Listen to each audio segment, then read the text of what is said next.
Kabanata 3, Panahon ng Espiritual na Kadiliman. Si Apostol Pablo sa kanyang ikalawang sulat sa mga taga-Tesalonika ay hinulaan ng napakalaking pagtalikod na magre-resulta sa pagkakalatag ng kapangyarihan ng kapapahan. Kanyang sinabi na ang araw ni Kristo ay hindi darating malibang maunang maganap ang pagtalikod at mahayag ang taong makasalanan ang anak ng kapahamakan. Siya ay sumasalungat at nagmamataas laban sa lahat ng tinatawag na Diyos o sinasamba, anupat siya'y nauupo sa templo ng Diyos na ipinahayag ang kanyang sarili na Diyos. At bukod pa dito, binabalaan ng apostol ang kanyang mga kapatiran na ang hiwaga ng kasamaan ay gumagawa na. 2 Tesalonica 2, 3, 4 at 7. Kahit noon pa mang unang panahon ay nakita na niyang gumagapang papasok sa iglesia ang mga kamalian na maghahanda ng daan para sa paglitaw ng kapapahan. Unti-unti, sa umpisa'y palihim at tahimik, at pagkatapos ay mas lantaran habang lumalakas at nagkakaroon ng kapamahalaan sa isipan ng mga tao. Ipinagpatuloy ng hiwaga ng kasamaan ang kanyang papandaya at lapastangang gawain. Halos hindi halata, ang mga kaugalian ng paganismo ay nakapasok sa iglesyang Kristiyano. Ang espiritu ng pakikipagkompromiso at pakikiayon ay napigilan pansamantala dahil sa matinding pag-uusig na dinanas ng iglesia sa ilalim ng paganismo. Ngunit nang tumigil na ang pag-uusig at ang Kristyanismo ay nakapasok na sa bulwagan ng palasyo ng mga hari, isinaisan tabi nito ang mapagpakumbabang kasimplihan ni Kristo at ng kanyang mga alagad kapalit ng karangyaan at kapurihan ng mga paganong pari at pinuno, at sa lugar ng mga ipinag-uutos ng Diyos ay ipinalit nito ang mga kuro-kuro at tradisyon ng tao.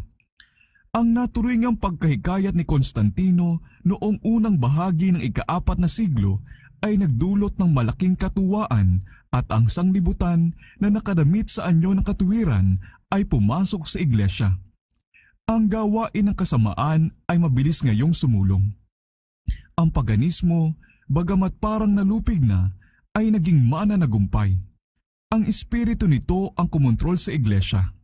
Ang mga doktrina, mga seremonya at mga pamahiin nito ay isinama sa pananampalataya at pagsamba ng mga nagsasabing tagasunod ni Kristo. Ang kompromisong ito sa pagitan ng paganismo at ng Kristyanismo ay nagresulta sa paglitaw ng taong makasalanan na inihula sa propesiya bilang isang sumasalungat at itinataas ang kanyang sarili laban sa Diyos. Ang napakalaking sistema ng maling relihiyong ito ay isang obra maestra ng kapangyarihan ni Satanas, isang monumento ng kanyang mga pagsisikap na iluklok ang kanyang sarili sa trono upang pamunuan ng mundo sang-ayon sa kanyang kagustuhan. Si Satanas dati ay nagsikap na makagawa ng isang pakikipagkompromiso kay Kristo.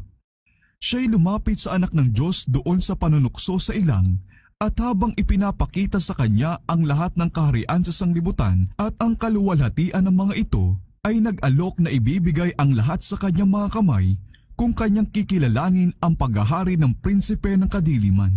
Sinaway ni Kristo ang mapangahas na manunukso at sapilitan siyang pinaalis. Ngunit mas matagumpay si Satanas sa paghaharap ng ganong ding tukso sa mga tao.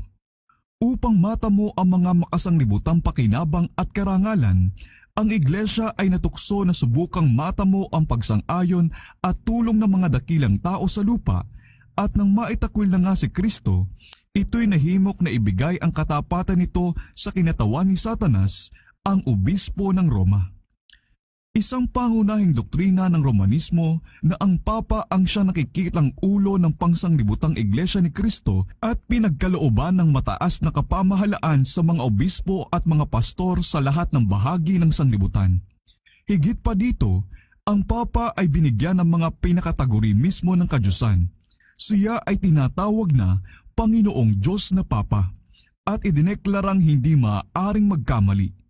Kanyang hinihingi ang pagsamba ng lahat ng mga tao. Ang gayong pag-aangkin na ipinilit ni Satanas doon sa panunukso sa ilang ay ginigiit pa rin niya sa pamamagitan ng simbahan ng Roma, at napakarami ang handang magkaloob sa kanya ng pagsamba. Ngunit yung mga natatakot at gumagalang sa Diyos ay hinarap ang mapanghamon sa langit na pagkukunwaring ito gaya ng pagharap ni Kristo sa panunukso na mapandayang kaaway. Sambahin mo ang Panginoon mong Diyos at siya lamang ang iyong paglingkuran. Lucas 4:8. Ang Diyos ay hindi nagbigay ng anumang pahiwatig sa kanyang salita na meron siyang hinirang na sino mang tao na magiging ulo ng iglesia. Ang doktrina ukol sa kataas-taas ng kapangyarihan ng kapapahan ay tuwirang salungat sa mga turo ng kasulatan. Ang Papa ay hindi maaaring magkaroon ng kapangyarihan sa Iglesia ni Kristo malibang sa pamamagitan ng pangaagaw. Ang mga Romanista ay nagpumilit na ibato sa mga Protestante ang paratang na pagtalikod sa katotohanan at sadyang paghiwalay mula sa tunay na iglesia. Ngunit ang mga paratang na ito'y mas nauukol sa kanilang sarili. Sila ang mga naglapag ng watawat ni Kristo at umalis sa pananampalataya na minsan nang ibinigay sa mga banal. Judas 3. Alam na alam ni Satanas na ang banal na kasulatan ay magbibigay ng kapangyarihan sa mga tao na makita ang kanyang mga pandaraya at mapaglabanan ang kanyang kapangyarihan. Maging ang tagapagligtas ng sanglibutan ay nilabanan ang kanyang pagsalakay sa pamamagitan ng salita. Sa bawat pagsalakay ay iniharap ni Kristo ang panangga ng walang hanggang katotohanan na sinasabi na susulat. Sa bawat tukso ng kaaway ay inilaban niya ang karunungan at kapangyarihan ng salita. Upang mapanatili ni Satanas ang paghahari niya sa mga tao at maitatag ang kapangyarihan ng kapapahang mga agaw, kailangang panatilihin niya silang walang alam sa kasulatan. Itinataas ng Biblia ang Diyos at ang mga taong may hangganan ay inilalagay nito sa kanilang tamang kalagayan, kung kaya't ang mga banal na katotohanan nito ay dapat maitago at sugpuin. Ang pangangatwirang ito ay tinanggap at ginamit ng simbahang Romano. Sa loob ng daang-daang taon, ang pagpapalaganap ng Biblia ay ipinagbawal. Ang mga tao ay pinagbabawalang magbasa nito o magkaroon nito sa kanilang mga tahanan, at ang mga walang prinsipyong pari at obispo ang nagpaliwanag sa mga turo nito upang mapanatili ang kanilang mga pagkukunwari. Sa gayon, ang Papa ay naging halos pang sanglibutang kinikilala bilang kahalili ng Diyos sa lupa at pinagkalooban ng kapangyarihan sa iglesia at sa pamahalaan. Dahil naalis na ang tagapagtuklas ng kamalian, si Satanas ay gumawa ayon sa kanyang kagustuhan. Ipinahayag ng propesiya na ang kapapahan ay iisiping baguhin ang panahon at ang kautusan. Daniel 7:25. Ang gawaing ito ay hindi nito pabagal-bagal na tinangka. At upang ang nahikayat mula sa paganismo ay mabigyan ng isang pamalit sa pagsamba sa Diyos-Diyosan at sa gayoy maitaguyod ang kanilang naturingang pagtanggap sa Kristyanismo, ang pagsamba sa mga imahen at sa mga banal na alaala ay unti-unting ipinasok sa pagsambang Kristiyano. Sa wakas ay naitatag ng kautusan ng isang pangkahalatang konsilyo ang sistemang ito ng pagsamba sa Diyos-Diyosan. Upang makumpleto ang lapastangang gawain, ang Roma ay nangahas na alisin sa kautusan ng Diyos ang ikalawang utos na nagbabawal sa pagsamba sa mga imahen at hinati ang ikasampung utos upang mapanatiling 10 ang bilang. Ang espiritu ng pagbibigay loob sa paganismo ay nagbukas ng daan para sa masigit na pagbabaliwala sa kapamahalaan ng langit. Si Satanas, na gumagawa sa pamamagitan ng mga hindi natatalagang leader ng simbahan, ay pinakialaman din ang ika-4 na utos at nagtangkang isa-isang tabi ang napakatanda ng Sabat, ang araw na binasbasan at ginawang banal ng Diyos. Henesis 2:2-3. At kapalit nito ay tinaas ang kapistahang ipinangingili ng mga pagano bilang kagalang-galang na araw ng pagsamba sa araw. Ang pagbabagong ito ay hindi lantarang tinangkano ang una. Noong mga unang daang taon, ang tunay na Sabat ay iningatan ng lahat ng Kristiyano. Sila'y naninibugho para sa karangalan ng Diyos at naniniwala na ang kanyang kautusan ay hindi mababago, kaya't masigasig nilang pinangalagaan ang kabanalan ng mga alituntunin nito. Ngunit si Satanas ay gumawa ng may matinding pandaraya sa pamamagitan ng kanyang mga kinatawan upang maisakatuparan ang kanyang layunin.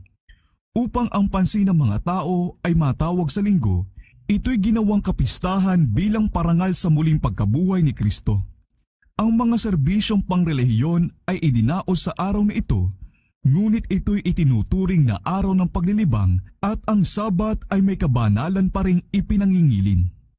Upang maihanda ang daan para sa gawaing pinapanukalan niyang maisagawa, tinukso ni Satanas ang mga Hudyo noong bago pumarito si Kristo na pabigatan ang Sabat ng pinakamahigpit na pananagutan at ginawang isang pasanin ang pangingilin nito.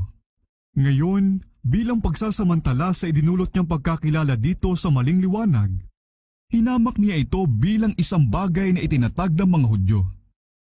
Samantalang ang mga Kristiyano ay pangkahalatang nagpapatuloy na ipangilin ang linggo bilang isang napakasayang kapistahan, inakay naman niya sila na gawing isang pag-aayuno ang Sabat, isang araw ng kalungkutan at kapanglawan upang maipakita ang kanilang pagkamuhi sa Judaismo. Sa unang bahagi ng ika-4 na siglo, si Emperador Constantino ay naglabas ng isang kautusan na ginagawang pampublikong kapistahan sa buong imperyo ng Roma ang linggo. Ang araw ng pagsamba sa araw ay iginagalang ng kanyang mga paganong sakop at kinikilala ng mga Kristiyano.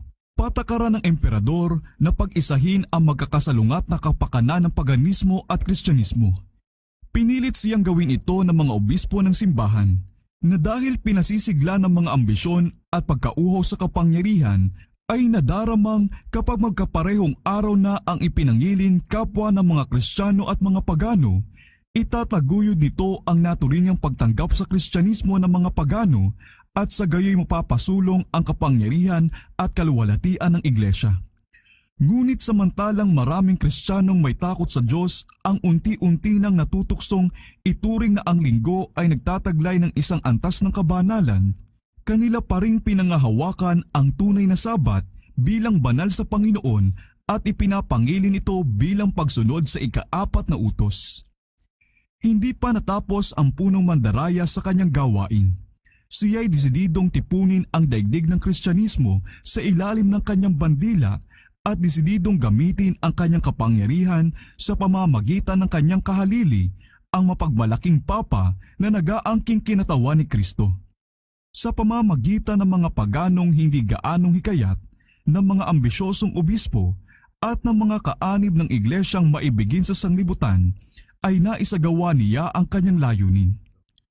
Malalawakang konsilyo ang mayat-maya ng idinaos kung saan ang mga matataas na pinuno ng simbahan mula sa buong sanglibutan ay nagpupulong.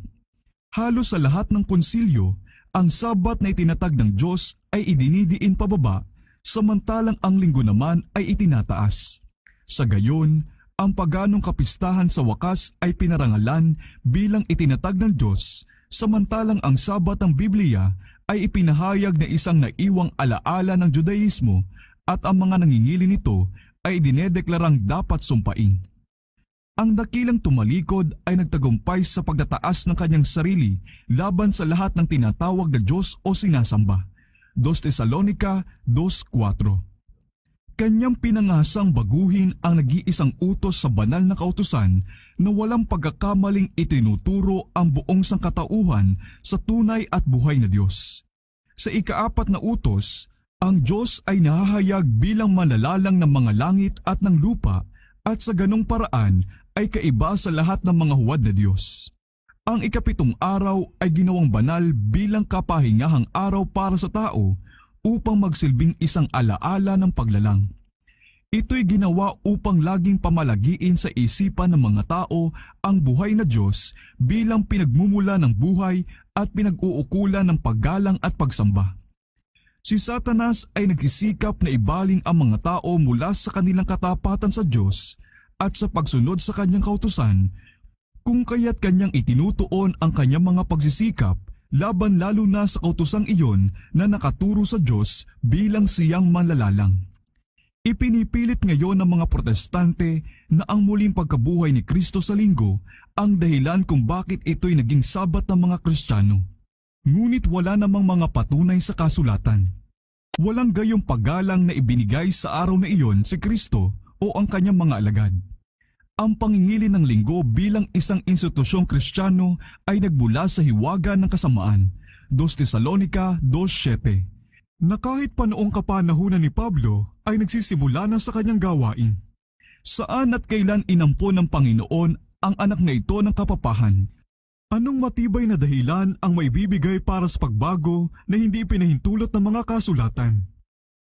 Nang ika-6 na siglo, ang kapapahan ay naitatag ng matibay. Ang luklukan ng kapangyarihan nito ay inilagay sa lungsod ng imperyo at ang obispo ng Roma ay ipinahayag na siyang ulo ng buong iglesia. Ang paganismo ay napalitan ng kapapahan. Ibinigay ng dragon sa hayop ang kanyang kapangyarihan, ang kanyang trono at dakilang kapamahalaan. Apokalipsis 13:2. At nagsimula na ngayon ang 1,260 taon ng kalupitan ng kapapahan na inihula sa mga propesiya ng Daniel at Apokalipsis. Daniel 7:25, Apokalipsis 13:5-7. Ang mga Kristiyano ay pinilit na pumili alinman dito. Ang isuko ang kanilang katapatan at tanggapin ang pagsamba at mga seremonya ng kapapahan, o kaya'y sayangin ang kanilang buhay sa mga Bartolina o magdanas ng kamatayan sa pamamagitan ng iba't ibang pagpapahirap, pagsunog o sa palakol ng mamumugot ulo. Natupad ngayon ang mga sinabi ni Jesus. Kayo'y ipagkakanulo maging ng mga magulang at mga kapatid, mga kamag-anak at mga kaibigan, at ipapapatay nila ang iba sa inyo. Kayo'y kapupuutan ng lahat ng tao dahil sa aking pangalan. Lucas 21:16-17. Nagsimula ang pag-uusig sa mga tapat na may mas matinding pangangalit kaysa sa mga nauna, at ang sanglibutan ay naging isang malawak na lugar ng labanan. Sa loob ng daang-daang taon, ang Iglesia ni Kristo ay nakasumpong ng kalungan sa pagkakabukod at karimlan. Kaya nga ang sabi ng propeta, tumakas ang babae sa ilang at dooy ipinaghanda siya ng Diyos ng isang lugar upang doon siya'y alagaan nila ng 1,260 araw. Apokalipsis 12:6. Ang pag-akyat ng simbahang Romano sa kapangyarihan ang siyang palatandaan ng pasimula ng madilim na kapanahunan. Habang nadadagdagan ang kapangyarihan nito, ay lalo namang lumalalim ang kadiliman. Ang pananampalataya ay nalipat mula kay Kristo na siyang tunay na saligan patungo sa Papa ng Roma.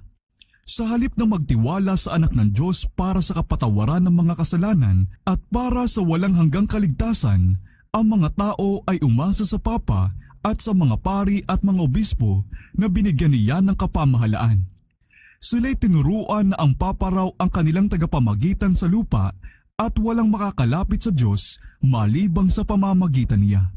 At bukod pa rito, siya raw ang tumatayong kapalit ng Diyos sa kanila, kung kaya't dapat na tahasang sundin. Ang isang paglihis sa kanyang mga utos ay sapat ng dahilan para sa pinakamalupit na kaparusahan na dadapo sa katawan at kaluluwa ng mga nagkasala. Sa gayon, ang isipan ng mga tao ay ibinaling mula sa Diyos patungo sa nagkakamali, nagkakasala at malulupit na tao, hindi lang nga sa kanila, kundi lalo na sa prinsipe ng kadiliman mismo na ginagamit ang kanyang kapangyarihan sa pamamagitan nila. Ang kasalanan ay kinubli sa damit ng kabanalan. Kapag ang kasulatan ay sinugpo at itinuring na ng tao ang kanyang sarili bilang pinakamataas, ang maaasahan lang natin ay panggugulang, pandaraya at nakakapagpababang kasamaan. Sa pagtataas sa mga kautusan at mga tradisyon ng tao, ay nakikita ang kabulukang laging nagre-resulta sa pagsasaisang tabi sa mga kautusan ng Diyos. Iyon ay mga panahon ng panganib para sa Iglesia ni Kristo. Ang mga tapat na tagapagdala ng watawat ay talagang kakaunti lang. Bagaman ang katotohanan ay hindi binayaang walang mga saksi, ang kamalian at pamahiin kung minsan ay parang lubusan ng mananaig at ang tunay na relihiyon ay parang mawawala na sa lupa. Ang ebanghelyo ay kinaligtaan, ngunit ang mga seremonya ng relihiyon ay pinarami at ang mga tao ay pinabigatan ng mga pinakamahihirap na pananagutan. Sila'y hindi lamang tinuruan na umasa sa Papa bilang kanilang tagapamagitan, kundi magtiwala sa sarili nilang mga gawa upang tumubos sa kasalanan.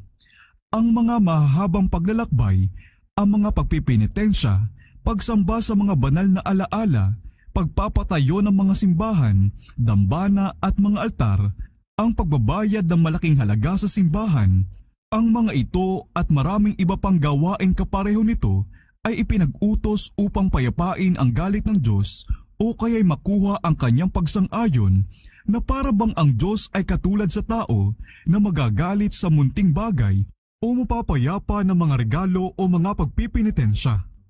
Sa kabila ng mga kasamaang laganap, kahit sa gitna ng mga leader ng Romanong simbahan, ang impluwensya nito ay parang patuloy pa ring lumalakas. Sa pagtatapos ng 2 siglo, ipinalabas ng mga makapapa ang pahayag na noong mga unang panahon ng Iglesia, ang mga papa ng Roma ay nagtataglay raw ng ganong ding espiritual na kapangyarihan na hawak nila ngayon. Upang itatag ang pahayag na ito, dapat gumamit ng ilang kaparaanan upang bigyan ito ng pagpapakita ng kapamahalaan at ito'y agad na iminungkahi ng ama ng kasinungalingan. Ang mga sinaunang kasulatan ay hinuwad ng mga monghe. Ang mga kasulatan daw ng mga konsilyo na hindi naman naririnig dati ay natuklasan na nagtatatag ng pangsanlibutang paghahari ng papa mula pa noong mga unang kapanahunan. At buong kasakimang tinanggap ng iglesyang nagtakwil sa katotohanan ang mga pandarayang ito.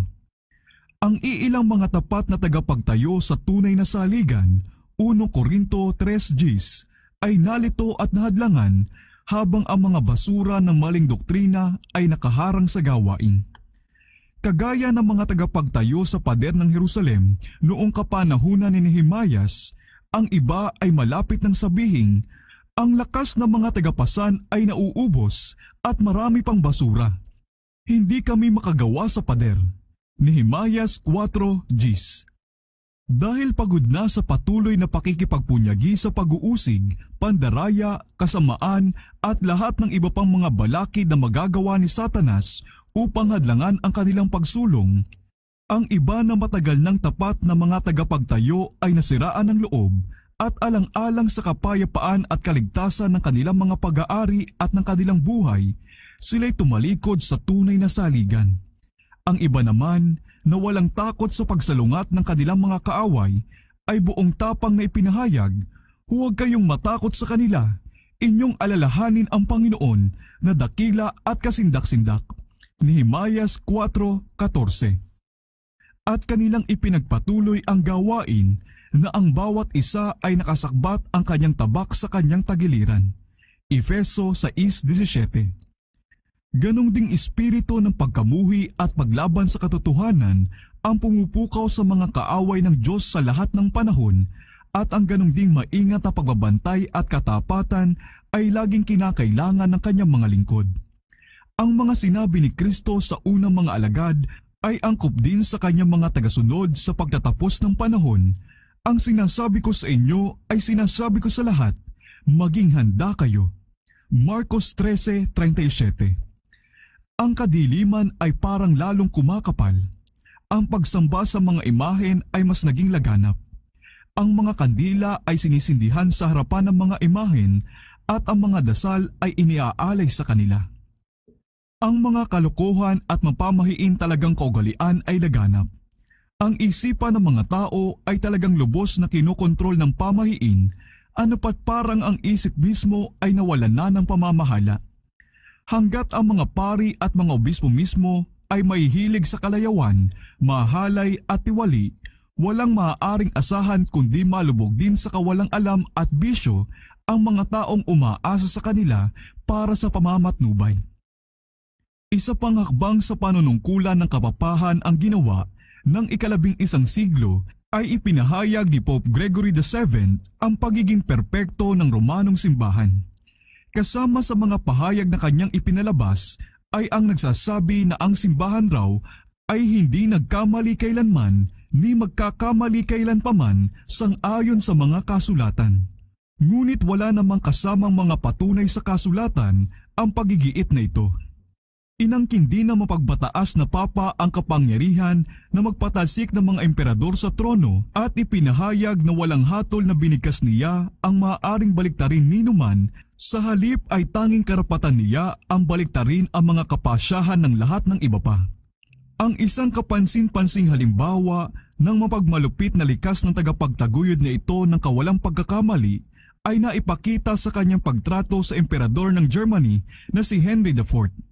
Dahil sa pangangahas na baliwalain ang kapamahalaan ng Papa, ang emperador na ito ay dineklarang tiwalag sa iglesia at inalis sa trono. Dahil sa takot sa pangiiwan at mga banta ng sarili niyang mga prinsipe, na sa utos ng Papa ay nasulsulang maghimagsik laban sa kanya, nadama ni Henry ang pangangailangang makipagpayapaan sa Roma. Kasama ang kanyang asawa at isang tapat na alipin, kanyang tinawid ang Alps sa kalagitnaan ng taglamig upang ibaba ang sarili niya sa harapan ng Papa. Pagdating sa kastilyo na tinitirahan ni Gregory, siya'y dinala na di kasama ang kanyang mga gwardya sa isang bulwagan sa labas at doon sa matinding ginaw ng taglamig na walang talukbong ang ulo at walang pangyapak ang mga paa at gulagulanit ang damit ay hinintay niya ang pahintulot ng Papa na tawagin siya sa harapan nito. Bumaba lamang ang Papa upang siya'y patawarin nang makatatlong araw na siyang tuloy-tuloy sa pag-aayuno at pangungumpisal. Ngunit kahit noon ay sa kondisyon lamang na ang emperador ay maghihintay pa sa pahintulot ng Papa bago ibalik ang korona o magamit ang kapangyarihan ng pagkahari. At si Gregory, na tuwang-tuwa sa kanyang pagtatagumpay, ay ipinagmalaki na tungkulin niya ang hilahing pababa ang pagmamataas ng mga hari. Anong laki ng pagkakaiba sa pagitan ng abusadong kahambugan na mapagmataas na papang ito at ng kamuan at kabutihang loob ni Kristo na inilarawang nakikiusap sa pintuan ng puso upang siya'y tanggapin. Apokalipsis 3:20 upang siya'y makapasok para magdala ng kapatawaran at kapayapaan at nagturo sa kanyang mga alagad na, sino man sa inyo na nagnanais na maging una ay kailangang maging alipin ninyo. Mateo 20:27. Nasaksihan ng paglipas ng mga daang taon ang patuloy na pagdami ng kamalian sa mga doktrinang ipinalalabas ng Roma. Kahit bago pa man naitatag ang kapapahan, ang mga turo ng mga paganong pilosoper ay nakatanggap na ng pansin at nagkaroon ng impluwensya sa iglesia. Maraming nagpanggap ng pagkahikayat ang nanghawak pa rin sa mga aral ng kanilang paganong pilosopiya at hindi lamang ipinagpatuloy ang personal na pag-aaral nito, kundi ipinilit pa ito sa iba bilang paraan ng pagpapalawak ng kanilang impluwensya sa mga pagano. Ang mga malulubhang pagkakamali sa gayon ay naipasok sa pananampalatayang Kristiyano. Ang tanyag sa mga ito ay ang paniniwala sa natural na pagiging walang kamatayan ng tao at sa pagkakaroon niya ng malay kapag namatay. Ang doktrinang ito ang naglagay ng pundasyon kung saan itinatag ng Roma ang pananawagan sa mga santo at ang pagsamba kay Berheng Maria. Mula dito ay sumulpot din ang mga maling aral ng walang hanggang pagpapahirap para sa mga hindi nagsisi na una nang isinama sa relihiyon ng kapapahan. At pagkatapos, ang daan ay inihanda para sa pagpapasok ng isa pa ring imbensyon ng paganismo, ang pinangalan ng purgatorio ng Roma at ginamit para takutin ang mga mapaniwalain at mapamahiing karamihan. Sa pamamagitan ng maling paniniwalang ito ay napagtibay ang pagkakaroon ng isang lugar ng pagpapahirap kung saan ang mga kaluluwang hindi karapat-dapat sa walang hanggang kapahamakan ay magdaranas ng parusa para sa kanilang mga kasalanan at mula dito, kapag napalaya na sa karumihan, sila'y papapasukin na sa langit. Isa pa ring imbento ang kinakailangan upang mapakinabangan ng Roma ang takot at mga bisyo ng mga tagasunod nito. Ito'y pinuna ng doktrina ng induluhensya. Ang lubos na kapatawaran ng mga kasalanan sa nakaraan, sa kasalukuyan at sa hinaharap at paglaya mula sa lahat ng mga sakit at parusang mapapala ay ipinangako sa lahat ng sasapi sa digmaan ng Papa upang palawakin ang kanyang makalupang kaharian, parusahan ang kanyang mga kaaway o kaya'y lipulin yung mga nangangahas na tumanggi sa kanyang espiritual na paghahari.